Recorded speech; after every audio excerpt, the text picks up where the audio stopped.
Play করছেন? সুপ্রিয় দর্শক, আসসালামু আলাইকুম। আজকে আমি আপনাদেরকে দেখাবো কিভাবে কিউবা অ্যাকাউন্ট খুলতে হয় এবং কি কি প্রয়োজনীয় জিনিস প্রয়োজন কিউবা খুলতে। আপনারা যারা সৌদিতে থাকেন তারা অবশ্যই কিউবা অ্যাকাউন্টটি রেজিস্ট্রেশন করে নেবেন এবং রেজিস্ট্রেশন কিভাবে করতে হবে এই বিষয়ে আজকে আপনাদেরকে আমি মোবাইলে লাইভ দেখাবো। আসুন জেনে নেই কিভাবে রেজিস্ট্রেশন করব। এখন এটার মধ্যে আমরা মোবাইল নাম্বারটা দিয়ে দিই। এখানে দেখেন ফোন নাম্বার দেওয়া আছে, এখানে আমরা আমাদের মোবাইলে থাকা ফোন নাম্বারটি দিব। তারপরে দিব ইমেল অ্যাড্রেস, আমাদের মোবাইলে যে ইমেল আমরা ইউজ করি এই ইমেল অ্যাড্রেসটি দিয়ে দিব। মনে রাখতে হবে ইমেলের প্রতিটা অক্ষর স্পেলিং কিন্তু ছোট হাতের হবে। ছোট হাতের আমি দিয়ে দিচ্ছি এই জায়গায় এটা। ওকে, এই জন্য আমি দিয়ে দিলাম আমারটা gmail.com। ঠিক আছে, আপনারা আপনাদের মোবাইলে থাকা জিমেলটা এইভাবে দিয়ে দিবেন।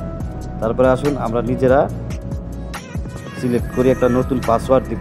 ঠিক আছে, পাসওয়ার্ডটা আপনার ইচ্ছা মতো আপনি দিতে পারবেন, তবে মনে রাখবেন প্রথম অক্ষরটা বড় হাতের হতে হবে, ইংরেজি স্পেলিং। দিয়ে দিলাম, পাসওয়ার্ডটা দিয়ে দিলাম। এখন সেভ ভেরিফিকেশন সেন্ড করব, আমরা সেন্ড করে দিলাম। একটা আমাদের মোবাইল নাম্বারে একটা ওটিপি চলে আসবে 4 অক্ষর 4 ডিজিটে। এই 4 ডিজিটের কোডটি আমরা এই জায়গায় বসিয়ে দিলাম।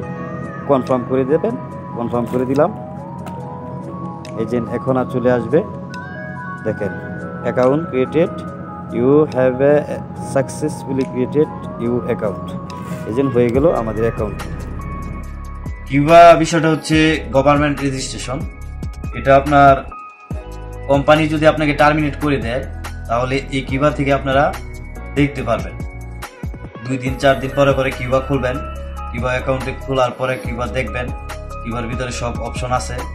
ঠিক আছে, ওই জায়গা থেকে আপনারা দেখতে পারবেন। এবং এই আপনি যদি আপনার বর্তমান কোম্পানি থেকে আপনি যদি অন্য কোম্পানি থেকে ট্রান্সফার হইতে চান তাহলে কিউবাই আপনার লাগবে, কিউবা রেজিস্ট্রেশনের মাধ্যমে আপনারা ট্রান্সফার হবে। ঠিক আছে, আশা করি বুঝতে পেরেছেন।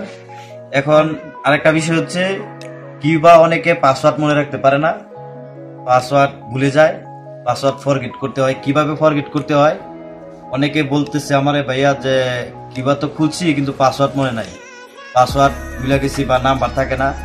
এই বিষয়ে আমি আরেকটা ভিডিও বানাবো ইনশাল্লাহ। আপনারা আমার ভিডিওটারে লাইক করবেন, আমারে ফলো করবেন।